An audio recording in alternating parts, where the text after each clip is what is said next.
اللهم يا من على العرش استوى، يا من خلق فسوى وقدر فهدى، وأعطى كل شيء خلقه ثم هدى، يا من أضحك وأبكى وأمات وأحيا وأسعد وأشقى وأوجد وأبلى ورفع وخفض وأعز وأذل وأعطى ومنع ورفع ووضع، يا من شق البحار وأجرى الأنهار وكور النهار على الليل وكور الليل على النهار، يا من هدى من الضلالة وأنقذ من الجهالة وأنار الأبصار وأحيا الضمائر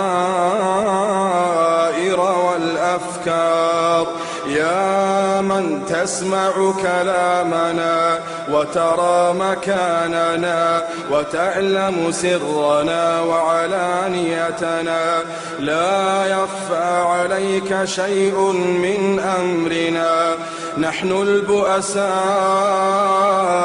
الفقراء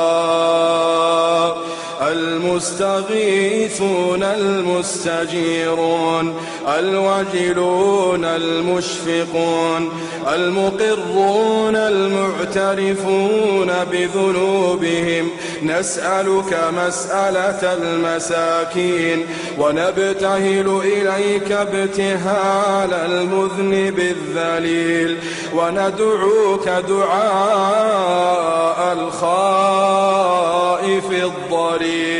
من خضعت لك رقبته وفاضت لك عيناه وفاضت لك عيناه وفاضت لك عيناه وذل لك جسده ورغم لك أنفه، إلهنا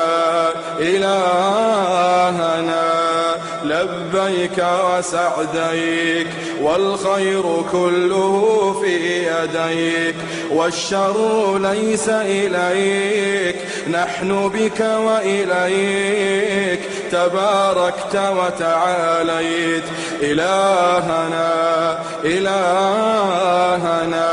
ذكرك قوت القلوب وقرة العيون وسرور النفوس